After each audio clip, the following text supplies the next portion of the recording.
Hello and welcome to NZERS, the New Zealand Esports Racing Series. We've been a little bit delayed tonight, but we are finally back.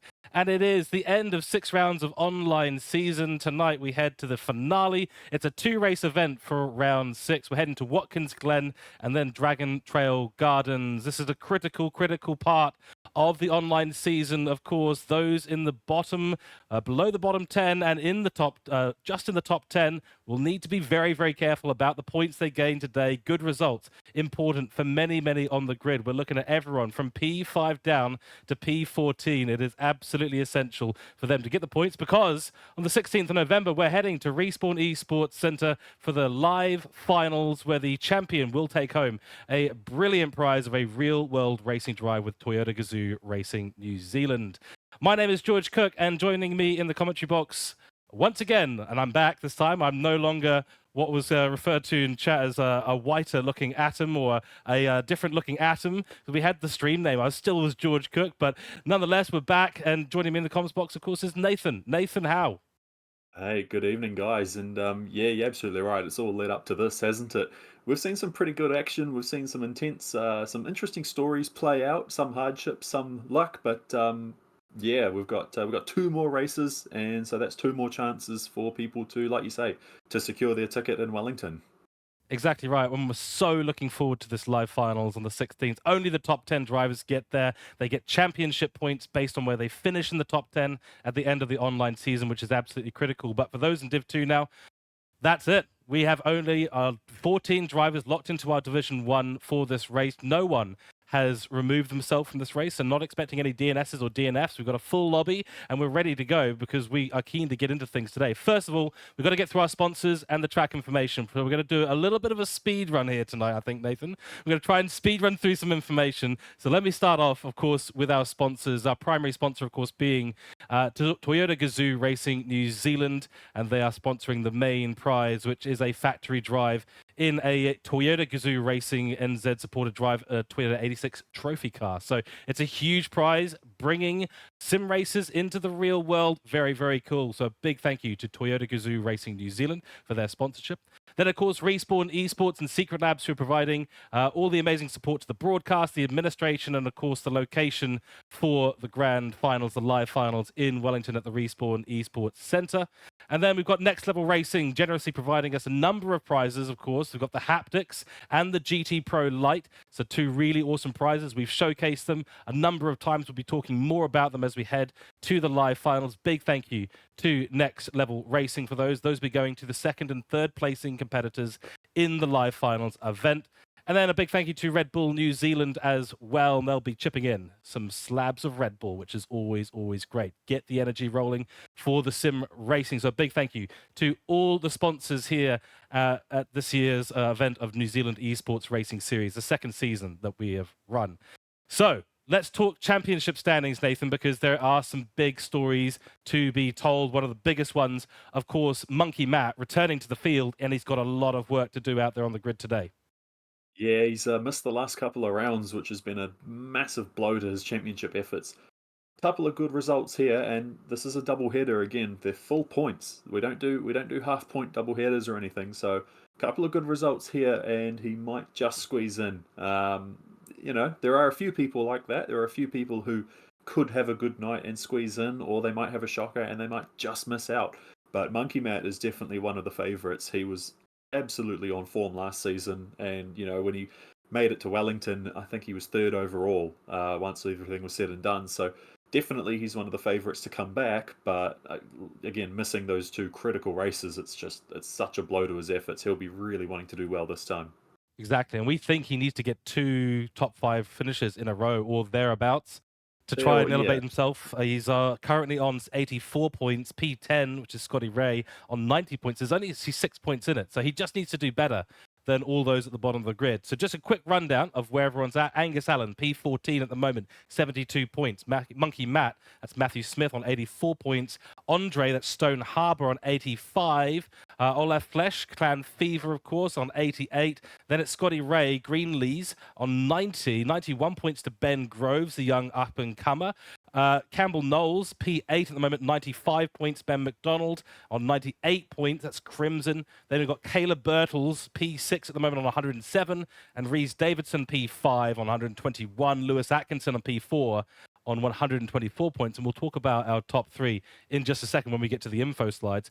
But key there, Nathan, for those bottom four, that's Angus Allen, Matthew Smith, Andre, and Olaf Flesch to do well, and critical for Greenlees, Groves, Knowles, and McDonald to also do really well because their positions are up for grabs right now. 100%. And see, again, all of those names are totally deserving. There's no one there that you sort of think, oh, maybe they don't deserve to be there. But yeah, this is just, it's been such a close, hotly contested, almost cutthroat competition because, again, these are the top drivers in the country. And like you said, there's no more Div 2 promotions, there's no more relegation issue.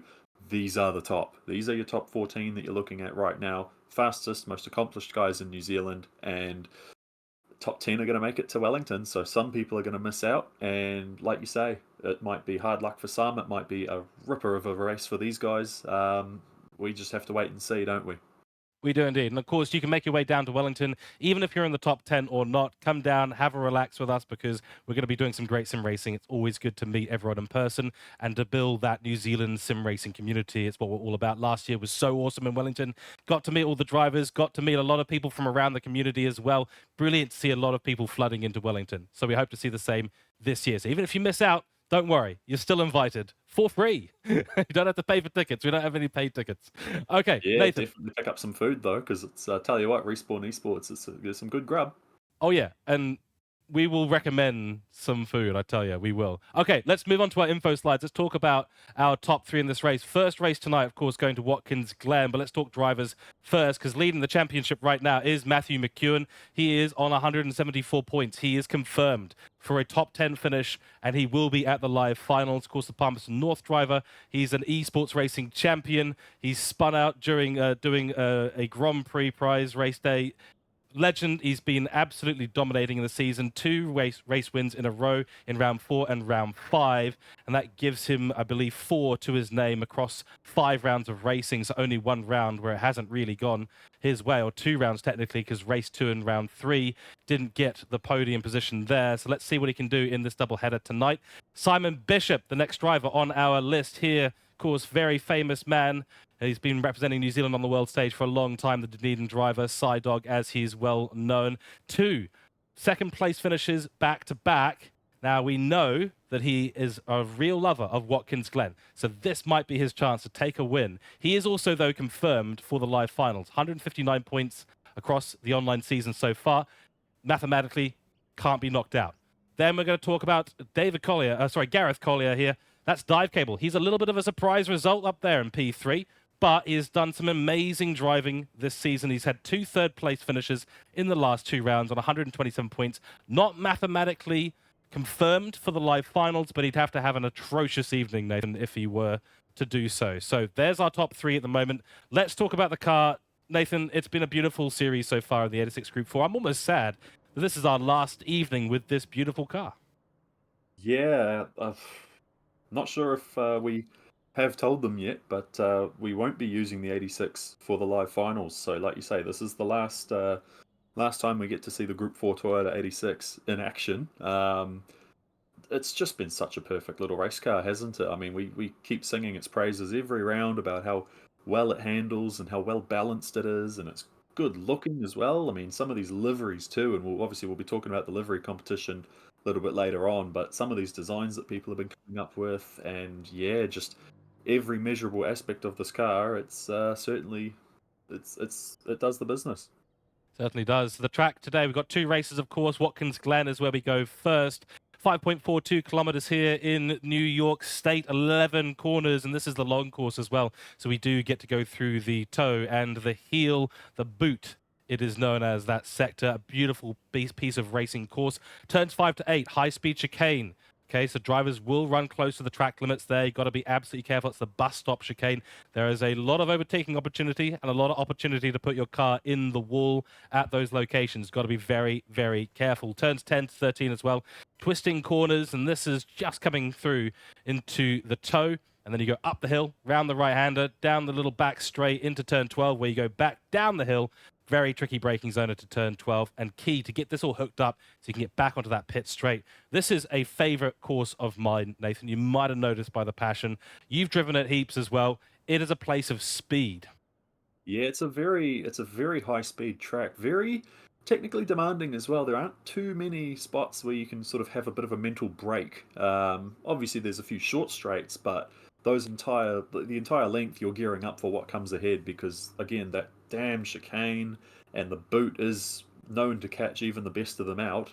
Like you say, it is the favourite of Side Dogs, and it's you enjoy it, and I certainly enjoy it. But yeah, it doesn't come without its challenges too, and the pit entry too, which I mean, we've these guys will probably be grateful that this is only a sprint race, not a feature, because if they had to do a pit stop, this is probably one of the trickiest pit entries to get right, isn't it, George? Absolutely. It is absolutely bedlam down there at the pit entry when people come in.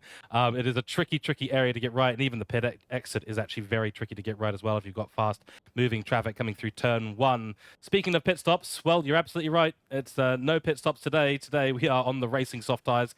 Tyres times 1, fuels times 3, so fuel really the only thing you have to think about at all 10 laps around this course today for this first race. So the tyres expected to last all the way through there. Got to do a little bit of management, make sure you don't burn them up too much. But this is going to be a fantastic little sprint, full points available for this race, even though it's a lot shorter. So I'm expecting to see a lot of overtakes, a lot of opportunities, sent at, because if they don't send it at those opportunities, they may end up finding themselves with less points than they would have hoped.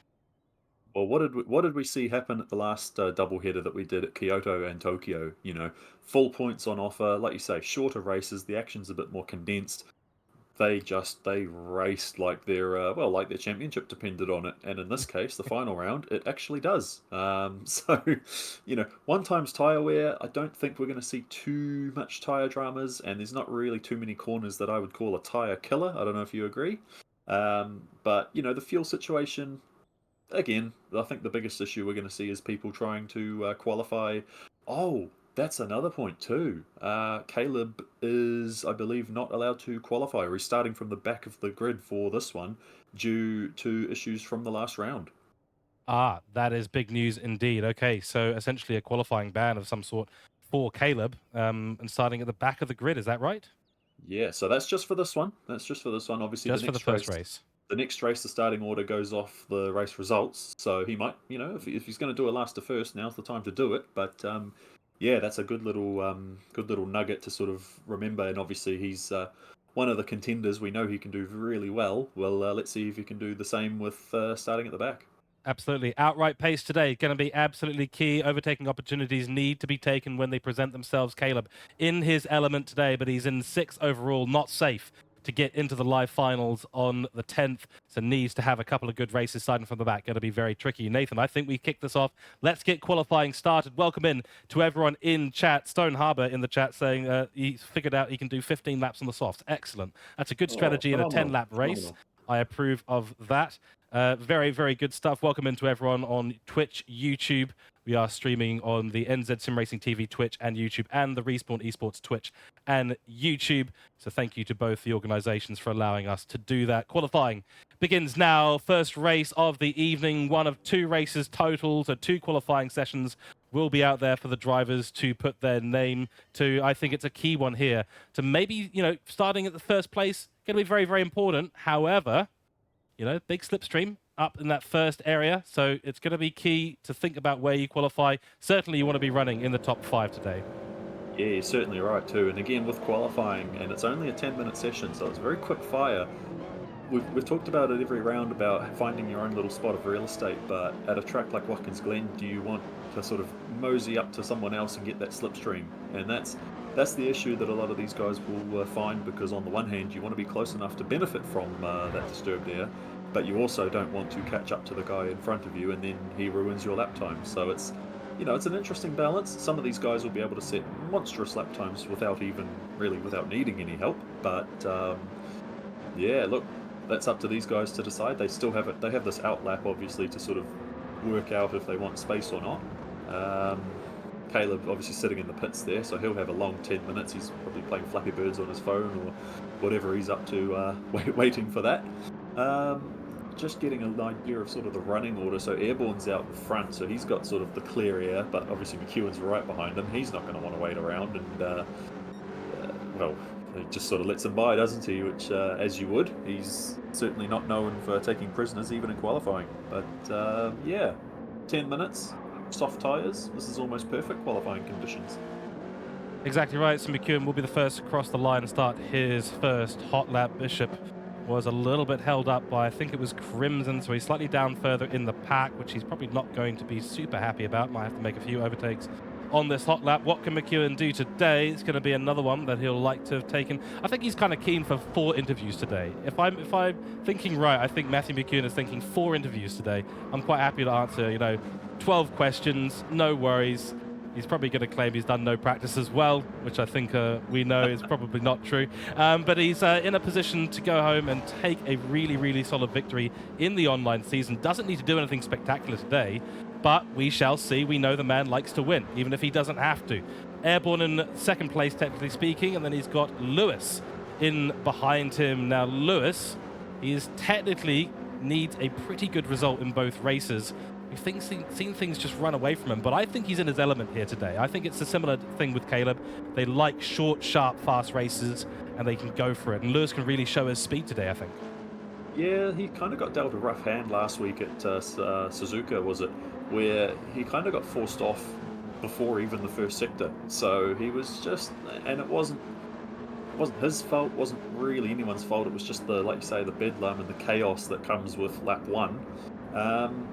And it was just unfortunate, really. So he's obviously going to want to avoid all of that, and a lot of that comes from qualifying well, doesn't it? I mean, if you're going to sit qualifying sort of mid-pack and lower, you know you're going to deal with a few of the issues and everyone being real bunched up. But if you're high up enough the order, then you can just kind of drive away. How many times have we seen McEwen qualify and pole and then just drive away, and second and third are left squabbling? Yep, exactly, and that'll be what McEwen wants to do today as well. Might not be quite as easy as some of the other tracks we've had, of course, but, because of that first straight, going to have a little bit of extra slipstream, reasonably long back straight as well, tricky sector 1 and 2, essentially. So it might make it a little harder to drive away today. We're about to see the first cars come across the line. What will Matt McEwen set as the benchmark today? Goes through that awful pit entry line there. Very wide on exit. Might have been just a little bit too wide. Does look like he's gotten away with it. So no issue there across the line. And it's a 152.7 to kick things off. And that is a very good time. 6/10 back. Airborne goes up into P2. Lewis may have picked up a penalty that lap because he didn't end up setting a time. Crimson comes into third place, followed by Monkey Matt. So Monkey Matt making a good start, good banker for most of those out on track. Simon Bishop goes to P2, 3/10 is the gap, essentially a quarter of a second to P2, and that has closed the gap up to Matt McEwen quite significantly. Good run from most. Airborne, great lap from him, and that is a car spun round. Not quite sure who that was. Maybe you can find it on your side of things, but there was definitely a car spun round at turn 1. Yeah, that was Ted. He tried doing what the fans of Watkins Glen would probably call it the NASCAR line. If you know Watkins Glen, then you know exactly what I'm talking about. If you don't, well, Google it, because it's a very interesting interpretation of the track limits. But at the end of the day, there's no grip out there in Gran Turismo, and I wish we had NASCARs in Gran Turismo. How fun would that be? But That'd be great, especially at Watkins Glen. Oh, especially at Watkins Glen. And he even gets the chicane wrong a second time, and just about took out, who was that? Was that Sly Ben? No, who was that? Stoney Malone. So again, we're starting to see some of these guys, in fact, several guys have got penalties at the moment. So again, we talked about that chicane. I'm sure there are some other corners, probably even turns 1 and 2 are probably at risk of getting pinged. I know that used to be a headache for a lot of people in the World Series when Watkins Glen first came to Gran Turismo. But yeah, I mean, you just got to be in the lines, don't you? It sounds so simple, but when you're out there doing the business, it can be quite the mission. Yep, that's exactly it. It's a tricky course to get right. It's actually more technical than most people would assume. There's a lot of precision involved in these laps. We've got a few filing into the pits. Matt McEwen Gareth at Dive Cable jumping into the pits as well. Fresh tyres for them. They'll obviously continue running the same amount of fuel to keep the car light. Lewis Atkinson also jumping into the pits. So that's P8 at the moment for Big Head Ted, who's had an awful run so far. A couple of cars going very, very wide up through turn 10. Tricky exit, that one. You want to use all the track you possibly can, but it's not always available. Suddenly you're running out of track, and suddenly you're in a barrier. That's a very wide line for Big Head Ted, not optimal through the final turn down the main straight. We do go. Matt McEwen is now out. Simon Bishop comes into the pits, and Caleb is going to be sitting in the pits continuously, somehow still in P6. I don't know what Gran Turismo is doing here, but he's somehow in P6 after not having set a lap. Scotty Ray is currently in P10. That's what we saw following Big Head Ted. Slyben the Cat, maybe biding his time a little bit too much, hasn't set a good banker so far. 154 on lap 2 as his first hot lap. Second lap was invalid at 157. He might have been one of those with a penalty. Yeah, no, he definitely was, and I mean, we're seeing even now some of these guys are getting penalties. I can only assume for the pit lines, which again we alluded to the fact that it is a bit of a prick to get these pit lines right. And Gran Turismo is very merciless. If you're even a little bit over, it slaps you with that penalty, regardless of the circumstances. If I was Monkey Matt, I'd be a bit sort of comforted at the moment. You mentioned he needs top 5 to sort of revive his qualification hopes. Well, he's sitting in 5th at the moment, and there is nothing in it between him and Crimson. So potentially, if he can piece together one more real balls to the wall lap, he could potentially, probably, might even be able to get airborne, because the gaps are just not that much. So he's, I'd be taking a bit of encouragement and sort of hoping that one lap is magic. But again, we all know how hard it can be to do a perfect uninterrupted lap under pressure, especially final round of the series, of the qualifiers. Exactly, yeah. Less than a second separating the top 5 at the moment. Very, very small margins for Monkey Matt to get up to P4. He's on an outlap right now, so he will have fresh tyres for these last couple of runs. Don't think he'll get 2 laps in, though, so this will be his last lap. Airborne is filed into the pits, sitting in P3 at the moment. I don't think he's going to have time to get a change of tyres and then come back out and run a lap, because it takes about a minute and 50 seconds to get around here, so he's out of time already, so that'll be airborne. He is coming out of the pits, but it might just be too late. He might just sneak in a lap at the end. It's going to be very close. We will have to keep an eye, but Crimson at the moment ahead of him by just under, behind him by just under 0.2 of a second. Monkey Matt's going to be a key finish here. Penalty, though, for Crimson. So it's all over for GD Crimson. That penalty is going to cost him the ability to do another hot lap.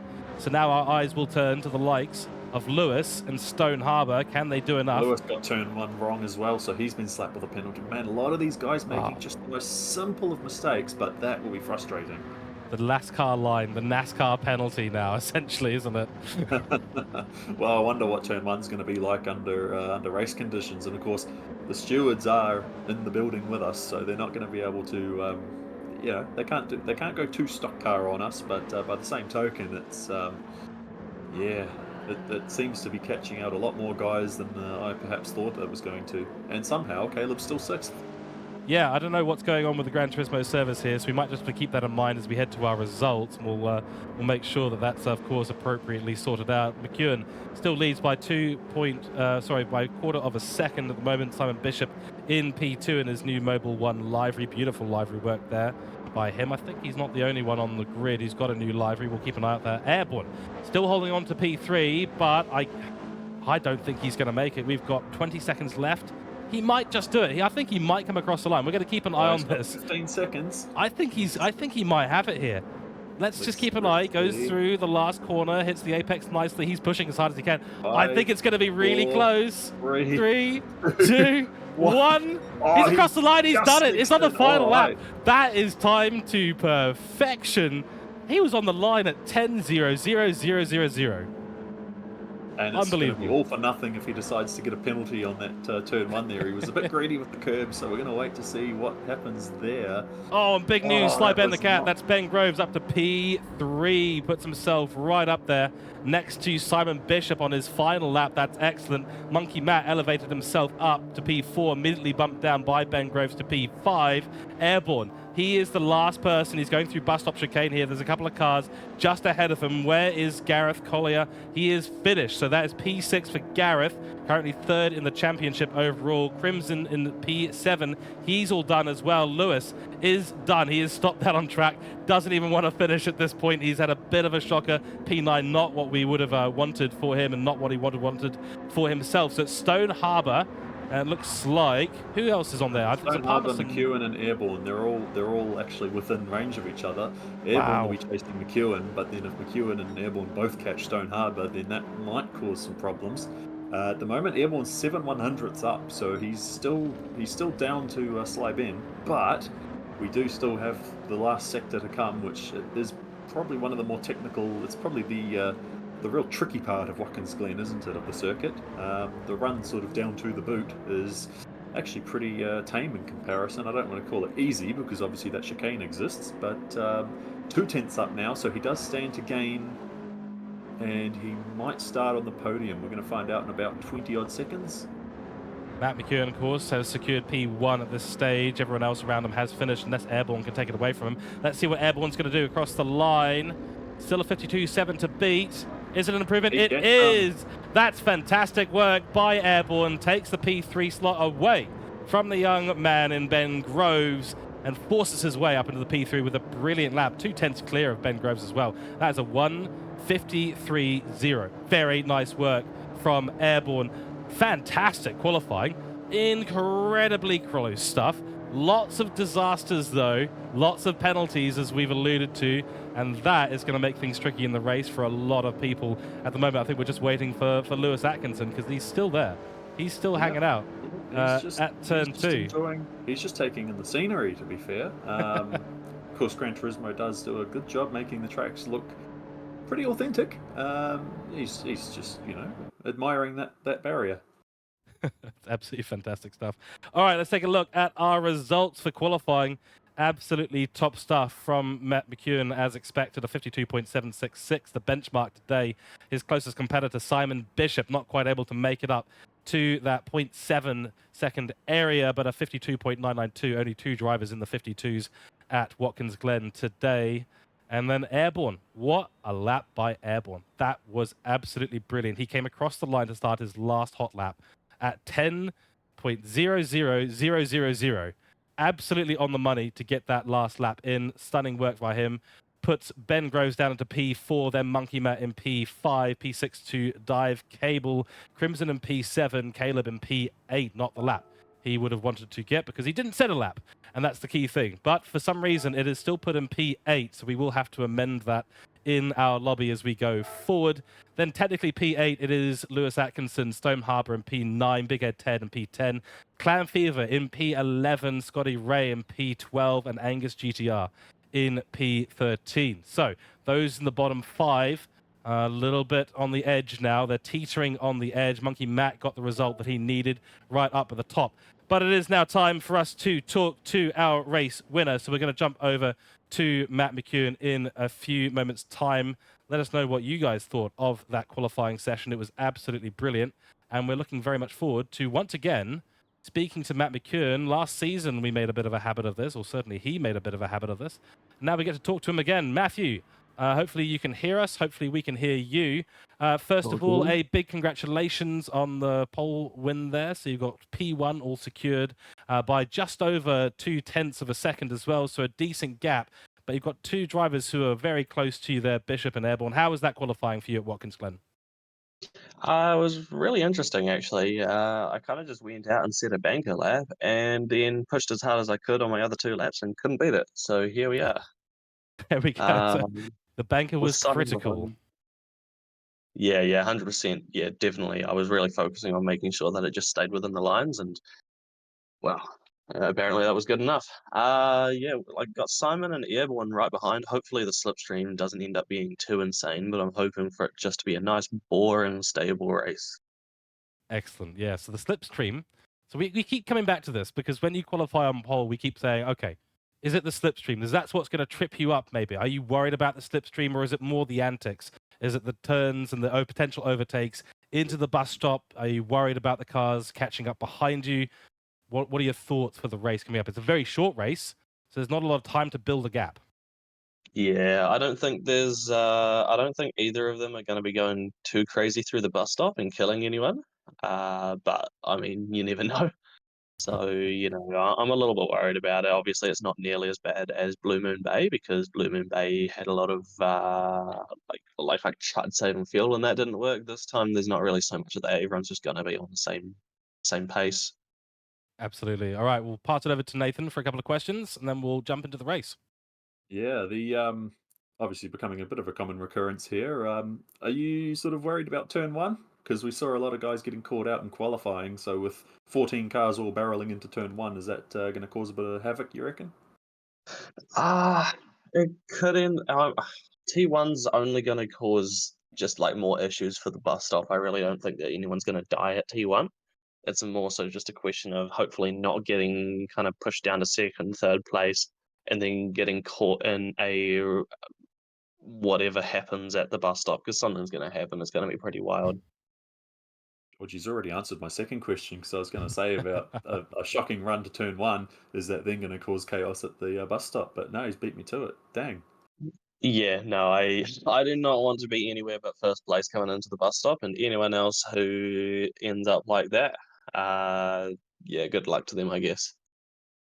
Fair Right. enough. Well, like George said, short race, soft tires.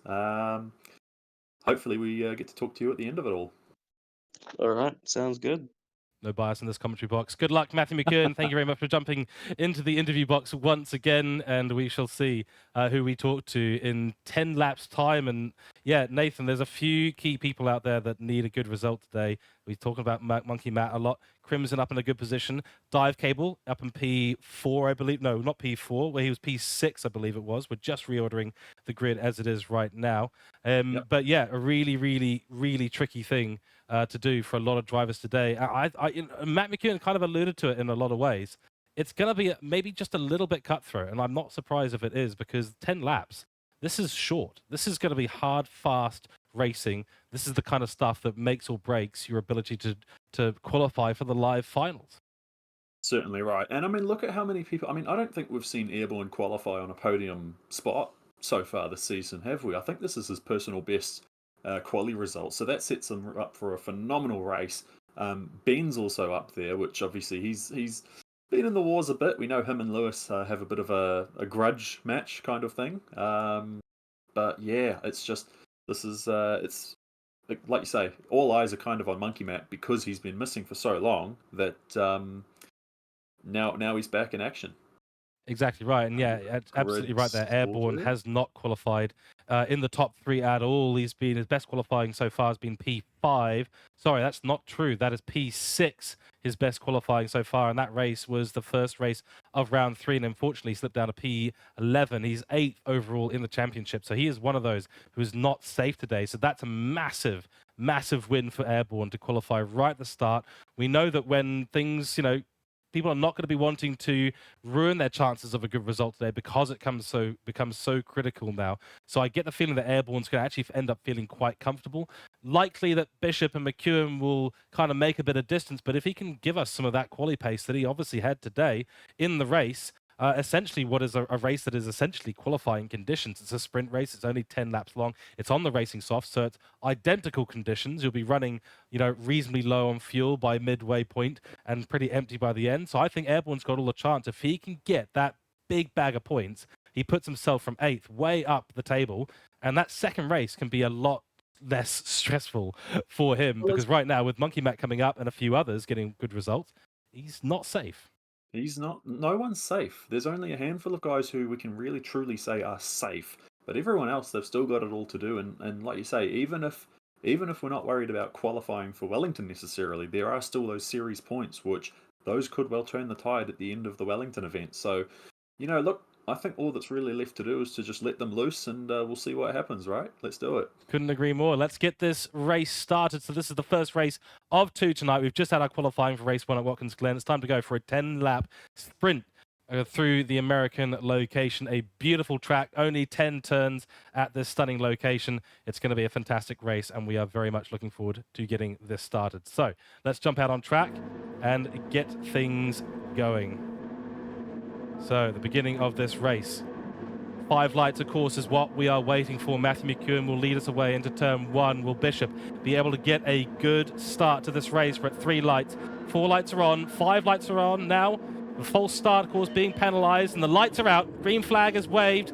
Good launch by Matthew McEwen at the beginning. Bishop is up his inside line, though, at the minute. This could be a good opportunity for Bishop to take an early lead in this race, and he's done it very nicely. Pulls into P1, and Simon Bishop, the race leader after 1 corner, however, he is going to be now pulling along the entire field behind them. Slidebend the Cat had a much better start than Airborne. He's fallen down 2 positions already. Make that 1 position already. Monkey Matt briefly up into the top 5. But top 4, I should say. Now Airborne retakes that position. A big scrap going on behind Monkey Matt.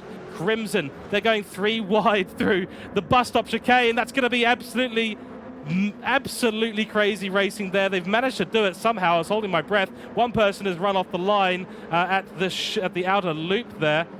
That is very intense. We knew it was going to be a bit of a rough start through the bus stop chicane. Somehow, nearly everyone has gotten through okay. That is Clam Fever, however, has had a shocker of a start and finds himself in 14th place. Simon Bishop survives the slipstream on lap 1. Matthew McEwen, though, does not want to let him run away with things, and Slidebend the Cat is in the tow. That means he's going to have a chance to maybe take the challenge to McEwen and Bishop. Airborne holding on to P4 still. No attack by Monkey Matt on these first few corners as we head now towards Sector 3. What a start. 3 wide into the bus stop chicane. That is absolutely crazy. Yeah, and I don't think you'd see that if that was a feature race. These guys do not want to waste any time. They don't want to waste any mileage. Caleb's not wasting any time. He's already pretty much chopped half the pack, and he's sitting in 8th at the moment, so an absolute rocket ship start from the young Kiwi. And I mean, again, this is 1 lap. We've still got 9 to go, so a lot of these guys definitely not waiting around to sort of make their move. So the big winners and losers, Simon obviously taking that lead just straight away. McEwen and Slybeen are, they're all pretty comfortable safe. Of course, I say that, and now McEwen's just gone and stolen the lead off of Simon, so they'll continue to argue, no doubt. Clam Fever, obviously, with that hard luck story. Dive Cable got quite out of shape after the bus stop, but he's managed to recover it back, and now he's putting the pressure on Stoney and Ted, who in turn want to catch up to Caleb. Lewis sort of sitting in the middle pack there, and you got something else going on now between the top? Oh, we certainly do. Well, the top 3 absolutely going for it now, Nathan. It's absolutely nuts. I love this kind of racing because it's so tactical. Big inside line there. Defensive line from Matt McEwen. Compromised himself massively into the bus stop chicane. Bishop tried to swing to the outside. Couldn't make it happen. And both of these two fighting now. They've obviously got great pace between them. Ben Groves right there could be in this action super soon. And Airborne is keeping up with the top 3. Absolutely brilliant driver from Airborne. He's actually dropping Monkey Matt and Lewis Atkinson right now. This is what Airborne needs to secure his spot in the live finals at the end of this round's racing. Great stuff. That's Purple Sector by Simon Bishop, still going at it. Doesn't want to let Matthew McEwen run away with things. And I'm sure Ben Groves pretty happy to be up in P3 right now. Absolutely, and I mean, again, he's one of those ones who's had a bit of a mixed bag as far as good results and bad results. He's kind of hasn't quite had it his own way, so he's definitely going to want to hold on to a podium spot. Lewis just served a 1-second penalty, so he's dropped down, but Caleb now with a half-a-second penalty. So again, it's just so important to try and keep your wheels on the right side of the track, and I mean, that's going to be costly. I mean, he's in 7th, so he's certainly leaps and bounds from where he was. But again, we've talked in the past about how 1 penalty can sort of get you worked up, and then you make 1 more mistake, and then you make another mistake, and by the time you add up all that pace that you've lost, all that momentum, you're left with a what could have been. But hopefully for Caleb, it's just a half-a-second penalty. He's already pulled in tremendous ground, and it doesn't look like he's going to stop anytime soon.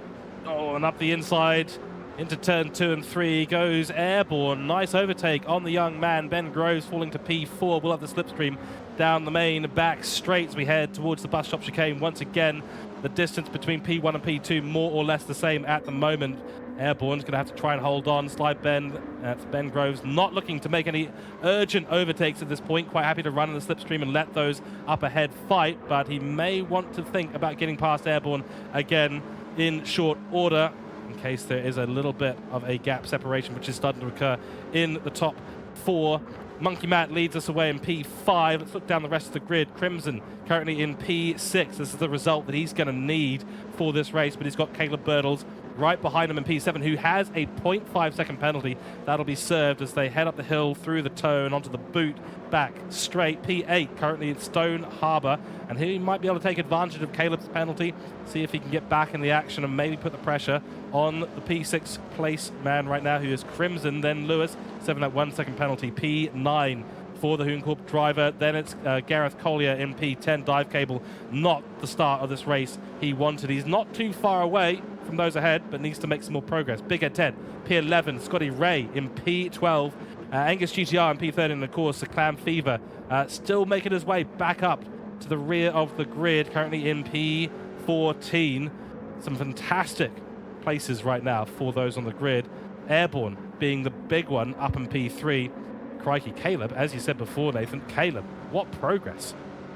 Yeah, absolutely. And again, I've actually just been noticing too, we talked about the sprint race and the whole tyre wear not quite playing a factor. Some of these guys have got markedly worse tyres than the others. So again, it's kind of shows how a bit of smoothness and a bit of, I mean, of course we saw it at Kyoto, didn't we, where it was Caleb and Sidog, and Caleb had just torn up his tyres, and by the end of it he had no answer to Simon, had no road holding ability. I don't quite think it's going to be as extreme, but certainly adds up towards the late. You know, we're not even halfway through, and some of these guys, the differences in tyre grip and tyre wear are remarkable for a one-time tyre wear race. We were talking a little bit, weren't we, about whether tyre life is going to play a factor here. One times tyre, you'd assume not so much, but the racing softs. Honestly, the sections that need to be worried about, outer loop, we've just gone through it. Now down the chute, toe, the boot, and the heel. That whole last sector, right up until the final corner, is a tyre killer. The camber is on, then off. It's up, then downhill. The braking zone's key. If you get it wrong, what are you going to lean on? You're going to lean on the tyres. So it's key to be smooth through that last sector. Yeah, exactly. So I think a lot of people may be suffering from that. Just saw Monkey Matt go purple in the purple car in Sector 1, making some progress on Sly Ben the Cat. I don't know what's happening with Ben Groves right now. He may have pushed a little too hard, a little too early. And Monkey Matt's going to have an opportunity. Up the hill we go, through into turn 9. He's going to try around the outside, no luck there. Does a switchback, will get good drive off of turn 9 through into turn 10. Such a tricky corner this, I absolutely love it though. Turn 10, sweep to the left-hand side, dab at the brakes, get it turned in, get the nose in there, and get back on the power as soon as possible as you head flying through the pit entry line and back onto the main straight. Beautiful part of the track. I think Ben might have just clouted the wall there because he's certainly lost a fair bit of momentum and he's given Monkey Matt a free kick. Like you say, that is a thrilling part of the racetrack to get right, isn't it? When you do get it right and when you're in control, it flows really well. It's nice and you feel like you've accomplished something. But when you're struggling for grip and it's a bit frantic, it can be a bit less fun, can't it? But that's absolutely right. Yes. Oh, we've had drama at the top. Sorry to interrupt, Nathan. Ooh. Airborne is now in front of Simon Bishop. And Simon with a half-a-second penalty. So I wonder what's gone on there. I don't know if you're able to get a replay at all there, George, but that doesn't happen, especially for what Sidog himself said was one of his favourite tracks in this lineup. So that's right. That's definitely an interesting situation. Phenomenal for Airborne. Airborne's just absolutely, given the performances previously through the season, for him to be fighting for second, it's sort of like, well, where was this pace earlier in the season? But yeah, Simon with that half a second, he's not going to be able to answer to Airborne. So Airborne's been gifted some breathing room, essentially. Wow, what a development. Yeah, huge development there. Of course, Bishop will serve the penalty line, which is coming up right now on lap 5 as well. It's only halfway through this race. Does give him an opportunity to make it back. Let's see if we can pull up this replay and see if we can catch this. No, unfortunately, I've done it too late. So that means we do not have the replay at our fingertips.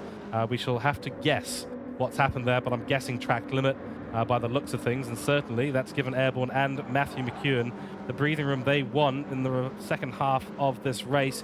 Excellent stuff for Airborne. He's going to be stoked. And Simon Bishop, well, the opportunity. We really thought this was going to be his race, this track this time, but unfortunately that's just not going to be the case this time round, unless he can pull out some really good laps through the end of this race.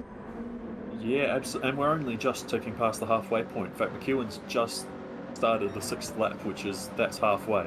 So we've had all this action, all this drama, all this moving and shaking, and Yeah, we've still got twice the race distance left to go.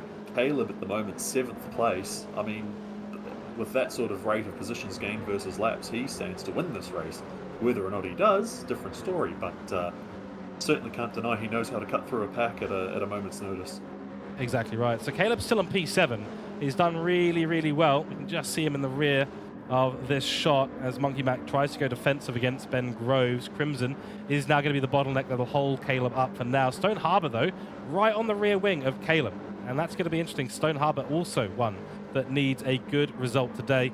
And especially in race 1, where I think we're going to have the slightly easier conditions. We'll talk about that as we head through our intermission. Dragon Trail Gardens, not an easy circuit. I think people prefer, or at least I prefer, Watkins Glen to Dragon Trail Gardens, but we'll talk about that more in the intermission. At the moment, very nice little move here. Sly Ben is going to try and defend against Crimson. Crimson is all over Sly Ben's rear. So Monkey Matt has absolutely left Sly Ben in the dust, and now Ben is under a lot of pressure, and that was Crimson with a penalty serving there. That was a half a second penalty. I wasn't sure if you'd seen that one crop up, but again, just little mistakes, just going slightly too wide over or slightly, getting it wrong, and that's the penalty, that's the cost, and it's catching out. It's catching out some of the pros. It's catching out some of the. Well, they're all pros, but you get what I'm saying. It's catching everyone out across the grid. It's not just one guy who made one mistake, but certainly it's, yeah. And again, there's still plenty of mileage left. Someone could get a particularly big penalty or get it particularly wrong, and then the entire narrative of the race is flipped on its head, isn't it? Exactly right, yeah. So Stone Harbor now applying pressure to Ben Groves. I think Ben Groves is maybe in a bit of trouble. Somehow, something has gone wrong. He's just lost all the pace he had early in the race, where he's holding on a P3 beautifully. He got a great start, elevated himself immediately up ahead of Airborne, but now finds himself down in P6. And yeah, Stone Harbor's gone and done it on the inside line into turn 1. Beautiful move there into essentially what's called the 90. I love this. This is my favorite corner name in all of motorsport, the 90. It's literally 90 degrees. Beautiful stuff. Fly Ben the Cat. What it says on the tin. It's one on the tin. It's very self-explanatory. I guess you could argue that for the Japanese circuits as well, but people don't quite understand as much. Oh, that's on the grass there. Ben's managed to butcher his tyres, so that's why he, again, we used the story about Caleb and Sidog at Kyoto. He's now got that very issue where he just does not have the same road holding ability, and you're seeing it now, almost actually the identical cars too. Caleb and Ben both in matching colours, matching regions of the country, and Caleb's just got so much better grip, so much better traction out of that corner than Ben, and now Crimson's going to capitalise because same thing. I don't know how he's done it, but he's managed to absolutely butcher those racing soft tyres in the span of about 7 laps. So definitely a bit of a head scratcher there, and yeah, what a shame. Yep, a little bit unfortunate there for Ben Groves, and what was looking like a great potential result is slowly slipping away from him. Crimson, that was a beautiful overtake on the outside of the toe. If you're going to overtake there on the outside, you've got to be very brave and confident in your grip level. And I think he's been keeping an eye on what Ben Groves has been doing up ahead, and I think he might have just realized that Ben Groves' car has absolutely no grip, so there'd be no way for him to challenge. A little bit of a wide run there from Caleb, but now up into P6 from dead last on the grid at the beginning of the race, up into P6. Very, very good effort by Caleb Birdle. Stone Harbor is the next person in his target sight, unless Crimson can have a go into turn 1. No, thinks about it. Pulls back out of the move, doesn't want to get involved in that into turn 1, focusing on the slipstream afterwards in a good run, not jumping over the curb too much, because you're going to find yourself with a 0.5 second penalty if you do that. Monkey Matt is slowing down a little bit as well, or Stone Harbor is just going faster. Stone Harbor having a brilliant race right now. Him and Airborne, those two absolutely pushing the boundaries. This will be the best result for either of them if they finished right now. Stone Harbor just gone purple in Sector 1, so great run through the first sector of this course, through turn 1, 2, 3, and up the back straight. Brilliant stuff, but that was very, very deep and wide through the beginning of the bus stop chicane, and that is a penalty. That was a penalty. That was, yeah, as soon as he mentioned he got a purple, I think he might have surprised himself as well, because, sometimes you see the purple and you go, wait, really? Because, again, sometimes you don't realise what you've done differently, and then the timing sheet says, hey, you've gone purple. So, hey, look, that's just a theory, but the fact that he went purple and then immediately made a mistake, I think it might have sort of caught him by surprise, but yeah, 1 second penalty, that's a I think he's going to gift Caleb a Yeah. top 5 now.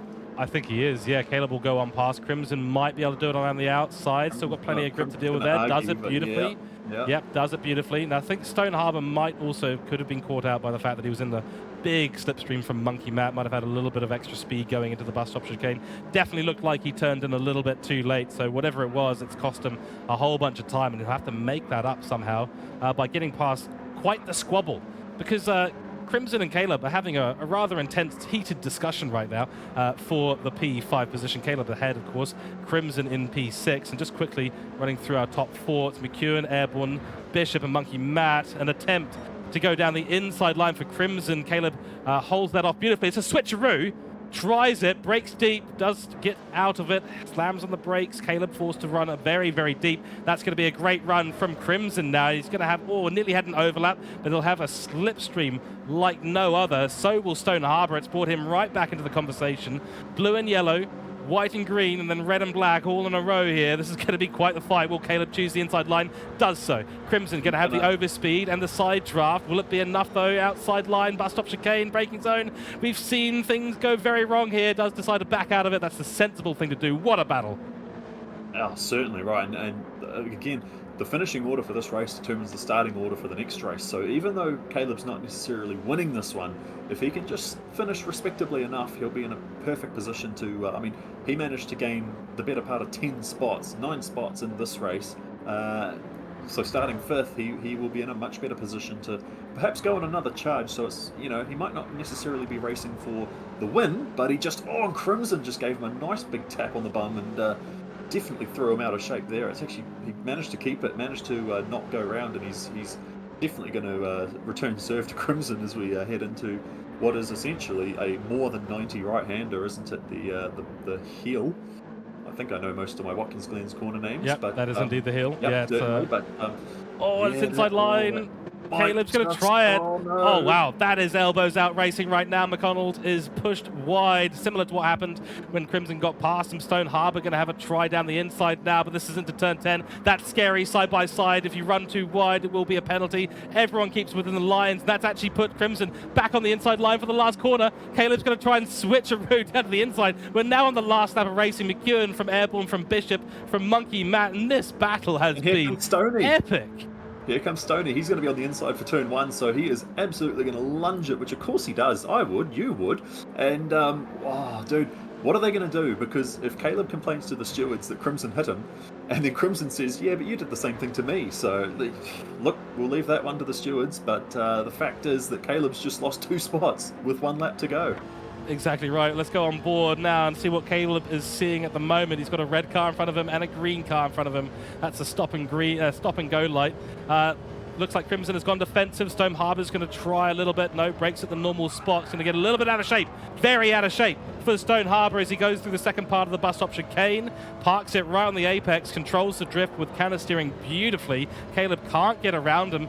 And Caleb looks like he's just going back to his normal smooth driving, but this is the last opportunity. Regardless, starting from P7, you've moved up half the grid. You're starting halfway through the grid now for the next race. It's still a very, very good situation for Caleb. Last couple of corners now being navigated by our leaders. We'll jump to them in a few moments' time. Stone Harbor not close enough to launch a move as they head up the hill and through the boot on this final lap. That has been absolutely epic, and it's been going on for 3 laps, Nathan. It's been absolutely brilliant. Yeah, it's definitely entertaining watching them go toe-to-toe. Hope you guys are watching it, enjoying it at home as well. This is some quality racing. This is better than the FIA races. This is better than the World Series. I mean, I agree with that. Why bother watching those when you can watch this instead? This is just absolutely cracking racing. But we're going to catch McEwen. He's going to take the win pretty convincingly. Matthew McEwen, everybody, race 1 winner, and looks like second is going to be Airborne. So that's probably the surprise of the feature of the sprint. Sorry. Very much so. McEwen takes home the victory. 2 seconds the gap back to Airborne. Then Simon Bishop takes third place. Monkey Matt, that is the race position he needed to be in at a minimum. P4. What a way to return after 2 DNSs in the last couple of rounds, missing his favorite racing, of course, at Blue Moon Bay as well. GD Crimson in P5. We'll look at the rest of the grid, but at the moment, focus on this man right here. Twice again in the interview box in 1 round. And he's going to try and make that 4 today, I think. But McEwen, not as convincingly as he's done other races, only 2 seconds. And I think that just shows how well Airborne has raced today. It's been absolutely fantastic from that man. So we shall see exactly what the order is for our next race. McEwen, of course, will line up on pole. Fastest lap as well with a 53 flat. Airborne in P2, followed by Simon Bishop in P3. Good results from all of them. Airborne, the standout in that race at the moment. Monkey Matt, of course, in P4, followed by Crimson in P5, Stone Harbor in P6, and Caleb in P7. Those three in a epic battle for the last few laps of this race. Then Big Head Ted holds on to P8. Sly Ben, with those tyres that just got worse and worse and worse, falls to P9 after being in the top 3 at the beginning of the race, followed by Dive Cable. And Gareth has had a race to forget. P10, it'll have to make a lot of work happen as he comes back to get a good result. Still in P3 overall in the championship. That will, of course, change. We're going to have live points updates as well at the end of this race. We've got a poll to put on, so bear with us as we get through all of the things that we need to before we start race 2. Then, of course, Angus GTR in P11. Lewis Atkinson had a bit of an unfortunate one in P12. P13 to Scotty Ray, also unfortunate there. And Clam Fever with the early accident. We're not quite sure who was involved, but that was P14 for him. So certainly not ideal for those chaps. But we do have another round of racing, so it's not all over just yet. We'll keep an eye on the total points as we head towards our interview. And just before we get into the interview, we will quickly talk about Driver of the Day. We're going to have a poll that we're going to put up. So let's see, Nathan, what are we thinking in terms of Driver of the Day today for race 1? I think there were some good contenders. Let's see if you've, give us some names. Definitely have to say Airborne. I mean, second place. Who saw that coming? Was that on your bingo card, George? It was not. Monkey Matt, top 5 after, obviously, like you say, missing the last 2 races. That's definitely a worthy inclusion. And then, I mean, it has to be said, Caleb just cutting through half the grid within those first couple of laps. So it's exactly right. those are probably 3 I'd chuck on the list. I'm not sure if you agree or if you've got any. I agree with those 3 100%. I think we've got to chuck Stone Harbor in there and Crimson for the battles that they were having, because those were epic. Yep. All right. I think we'll go with those ones for the here and the now. Let us know who gets that Driver of the Day award. We certainly will. All right, poll has been started. This is on the Respawn Esports Center Twitch. So you can head to twitch.tv/Respawn Esports Center, and you can participate in the poll, which is going on right now. We'll keep an eye on that. In the meantime, let's talk to our race winner today. He's qualified on pole. He's finished on the podium position in P1. And I will get this screen set up in just a second. But congratulations, of course, to you, Matthew McEwen, for what was a brilliant bit of racing. Very intense bit of racing, especially in the first half of the race. How did that feel? Yeah, pretty good, actually. It was quite interesting. Simon mentioned just after the race finished, Tyre Whisperers up the front. And yeah, I think that Airborne and I pretty much nailed that for tyres. That's incredible, and Airborne did a really good job. We were not expecting to see him up there, but that qualifying from him was really good. He was only just under 2 seconds from you at the end, so not the least comfortable race delta that you finished with between P1 and P2. And unfortunately for Simon Bishop, he got a penalty or 2 along the way. That sort of led to him not being able to keep things going. And then, as you said, tyre management turned out to be a much bigger factor than I think everyone really thought today. Yeah, I hadn't actually thought too much about it, but then someone said, "Hey, tires are actually kind of a big deal," and so I went and quickly just brought out the telemetry app so I could actually check it. And well, I'm glad I did because I was able to manage the tires a bit more than I probably would have, and Airborne probably would have ended up ahead of me in that kind of situation. Well, we did see Ben Groves. He was an unfortunate victim of that tyre life, and he just sunk through the field.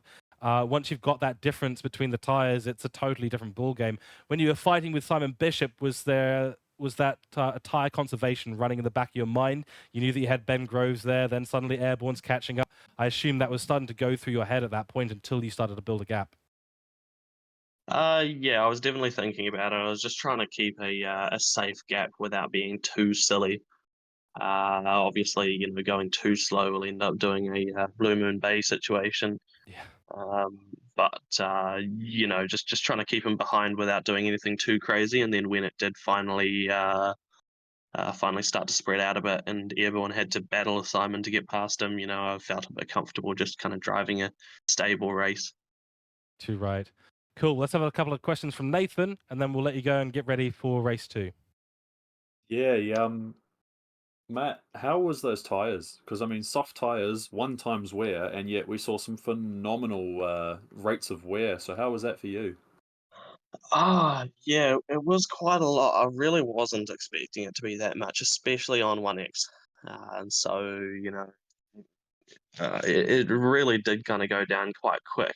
And so, by the end of the race, I was down to sort of 70% worn on the front left, trying to just push the right front because that thing wasn't struggling at all, but trying to be really careful on the front left until the last couple laps. And it seems like it just about worked out. Awesome stuff. Yeah. Next one's Dragon Trail Gardens, which some people would say is that's their favorite. Where do you sort of sit on the liking it or hating it? I don't think I've ever had a competitive race here that wasn't absolutely bonkers. So I guess that's all you need to hear. Fair enough. Fair enough. All right. Well, yeah, we're not too far away from getting back underway, so we'll let you get back to it. But yeah, word is to expect rain. Yes. All Yeah, I'm right. seeing. We're seeing some different conditions out there at the moment. Well, I'm sure we'll see the expected rain at some point. Matthew, thank you very much for jumping into the winners interview powered by Next Level Racing. Good luck in the next race. We will see you there and maybe see you back for 3 out of 3. We shall see. Yeah, hopefully. Touche. Very good. Thank you very much, Matt McKeown. We've got the poll running right now. Current leader is Airborne, and I'm not surprised at that at all, Nathan, because Airborne put on such a great display of driving here. And turns out we were, commentators, we know nothing. Tire life was absolutely key all the way throughout this race. Yeah, absolutely. And again, we talk about it already with just how not harsh, how intense these sprint races can get because full points. A lot of leagues when they do the sprint races, it's only like half points or sometimes even less. I've seen before.